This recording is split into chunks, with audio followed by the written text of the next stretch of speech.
Sziasztok, Babos Norbi vagyok a SolarKit-től, és a mai napon a SolarKit by Elrák lapostetős tartószerkezetet fogjuk nektek bemutatni, amit épp most szerelünk össze Balatonfüreden.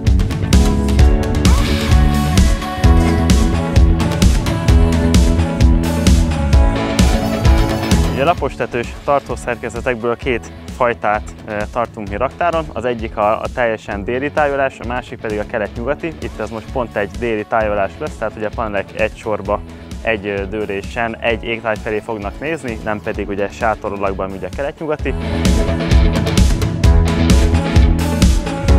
Alapvetően vannak nekünk a szerelő sinek, ami ugye fektetve kerül a panel.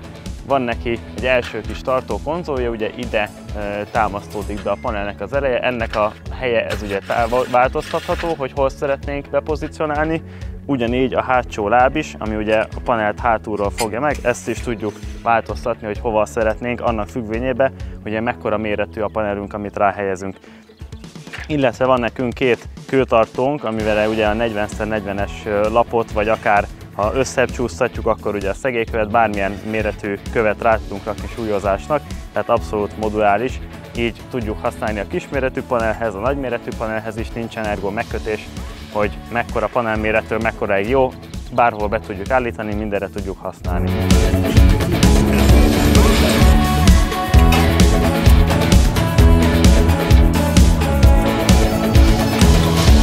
Maga az összeszerelés az viszonylag gyorsan történik, mivel ugye, amint itt a szerkezeten is látjuk, ugye csak egyetlen egy darab imbusz fej kell hozzá, ezzel össze lehet rakni az egész szerkezetet, semmi más nem kell hozzá az égvilágon, tehát ezáltal nagyon gyors a telepítés. Ugye itt nálunk is látható, hogy egy 25 kW-os rendszert szerelünk éppen, ami szinte egy nap alatt teljesen készre lehet szerelni, fönn van a tetőn a szerkezet, a súlyozás és a panelek is rákerülnek.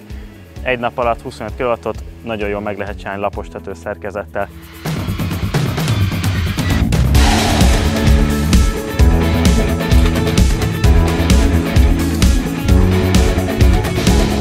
Ugye még egy nagyon fontos eleme a rendszernek, ez a kis gumiszalag, ami ugye öntapadós, már így küldik egyből gyárilag. Ez azon a tetőfelületeken fontos, ami nem olyan, mint amin most vagyunk, ugye itt most ilyen kőfedés van rajta, viszont hogyha rendesen csak a hőszigetelés vagy a vízzáró réteg van rajta, akkor ott ugye nagyon fontos, hogy ne a sínnek ez a peremes fém éle érintkezzen a tetővel, hanem ugye oda van ez kitalálva, hogy rá lehet egyből ragasztani, elejére, hátuljára, és akkor ez fogja a tetőt nyomni a súlyon keresztül, nem pedig maga a fém, ami esetleg idővel ki tudja szakítani ezt a vízzáró réteget.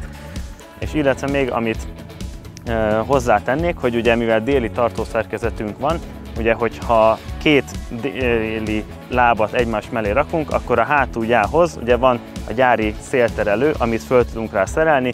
Itt ez több mint 2 méteres a szélterelője, tehát ugyanúgy alkalmas a nagy panelhez is és a kis panelhez is.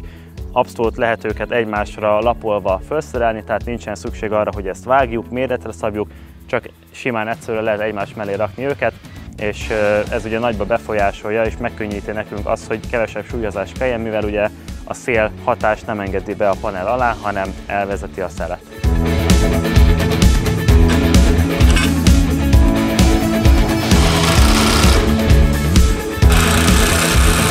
Tartószerkezetre ugye 10 év garancia van. Általában az a tapasztalat, hogy ennél ugye nyilván az alumínium sokkal többet kibír, tehát nem lesz probléma neki a 10 év alatt a szerkezeti összetételével, nem fog elrosdásodni, nincsen szükség bizonyos elemek cseréjére, amik csak kevesebb időt bírnak, abszolút egy időtálló és jó minőségű anyagról beszélünk. Nagyon könnyű szerelni, nagyon moduláris, könnyű összerakni belőle bármilyen elrendezésű panelkiosztást, hogyha csak egyes álló, kettes álló, akárhogy szeretnénk variálni, vele megoldható teljes mértékben, úgyhogy én abszolút tudom ajánlani ezt a szerkezetet.